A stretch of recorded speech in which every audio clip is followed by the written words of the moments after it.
KTN खिलाफत news, खबरें आपकी नजरिया हमारा। इस दौर के यजीद की गोदी में बैठकर किस मुंह से सुनाओगे करबला का वाकया। आदाब, मैं हूं सफदर रिजवी। आप देख रहे हैं KTN खिलाफत। आपसे गुजारिश है कि इस चैनल को सब्सक्राइब करें, लाइक करें, शेयर करें और कमेंट करें। अब देखें एक अहम खबर। लखनऊ के कायद कहे जाने वाले मौलाना कल्बे जवाद ने आखिरकार वो कर ही दिया जो उन्हें नहीं करना चाहिए था। यानी कौम उनकी बिल्कुल नहीं मान रही है, उसके बाद भी उन्होंने घुमा फिरा कर राजनीतिक शुक्रिया अदा किया है। और उन्होंने शुक्रिया किसे अदा किया है?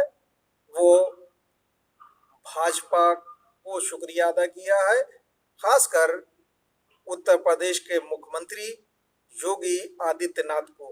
और कौन से कहा है कि वो शुक्रिया के रूप में भाजपा को वोट दें। हालांकि इस बार माहौल बहुत खराब है और कौम का एक भी फर्द मौलाना कल्बे जवाद की इसलिए सुनने के लिए तैयार नहीं है क्योंकि मुहर्रम के जुलूसों में जिस तरह से भाजपा सरकार ने ज्यादतियां की हैं वो लोगों को याद है। इतना ही नहीं बल्कि वक्फ को लेकर जिस तरह से उत्तर प्रदेश सरकार का रवैया रहा है कि वो कुछ लोगों को ही तरजीह देती रही है और वो जितना गड़बड़ करते रहे हैं उनके खिलाफ कोई कार्रवाई नहीं की है।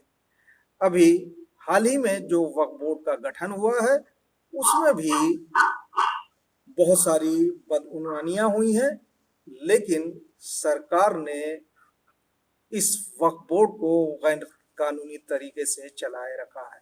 हम बात करेंगे वक्फ मामलों के जानकार और सामाजिक कार्यकर्ता जमीर नकवी से कि आखिर मौलाना कल्बे जवाद ने शुक्रिया के रूप में जो घुमा फिरा के अपील की है उसे आप किस नज़र से देखते हैं?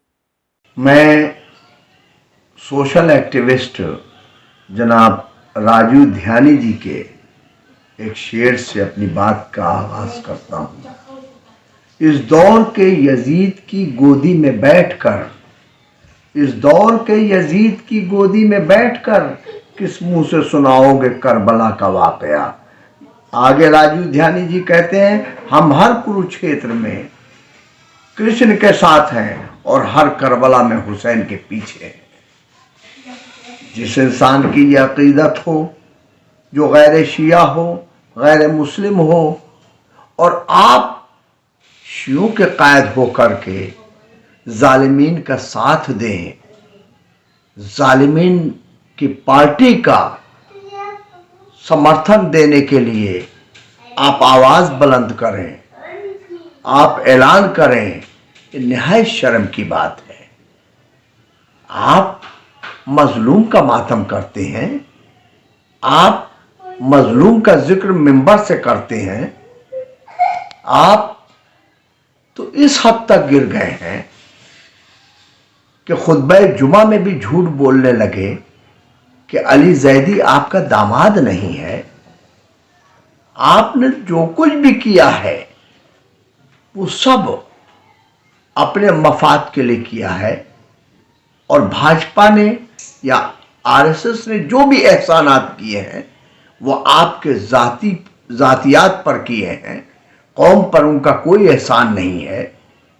रोज़े आशूरा लोग तड़प रहे थे बकौल योगी के इनके तारीखें बदल दो मुहर्रम की, और उसने कर दिखाया कि रोज़े आशूरा का जुलूस 11 मुहर्रम को उठा। लोग कैदो बंद में रोते और तड़पते और बिलखते रहे, बच्चे तड़प रहे थे इमाम हुसैन के गम में, और आपको कहीं से भी आपको इतना शऊर नहीं बेदार हुआ आपका कि आप एहतजाज करते। आप तो इसी गम हुसैन का सदक़े में आपका कुनबा परवरिश पा रहा है। लिहाजा मैं अपनी कौम से मुखातिब हूँ कि आप देख लें कि आपका रहबर कितना गिर चुका है। मुल्क रय, जिस सूरत से मुल्क रय के लालच में उमर साद ने नवासे रसूल का पूरा कुनबा उजाड़ दिया था। नवासे रसूल को 3 दिन का भूखा प्यासा शहीद किया था। ये भी उत्तर प्रदेश या सेंट्रल वक्फ बोर्ड के लालच में इस आदमी ने अपना जमीर बेच दिया। इस आदमी ने अपना किरदार बेच दिया और कौम का सौदा कर लिया और कौम के लिए जालिम हुकूमत की पार्टी के लिए उसके हक में वोट मांगने लगे। लिहाजा मेरी आपसे यही अपील है कि आप ज़मीर की आवाज़ पर आप उसे वोट दें जो मजलूम करबला के मातम का साथी हो, जो मुहर्रम मना रहा हो, आप उसे वोट दें। जो मुहर्रम की इजाज़त देते रहे, जो सहयोग करे, आप उसे वोट दें। मौलाना कल्बे जवाद की तरह ही एक दूसरे मौलाना हबीब हैदर, जिन्होंने भाजपा से बहुत लाभ उठाया है और भाजपा में पद भी हासिल कर रखा है, उन्होंने भी भाजपा के कसीदे गाए हैं और मुख्यमंत्री योगी आदित्यनाथ की तारीफ के पुल बांधे हैं। साथ ही उन्होंने भी भाजपा को वोट करने की अपील की है।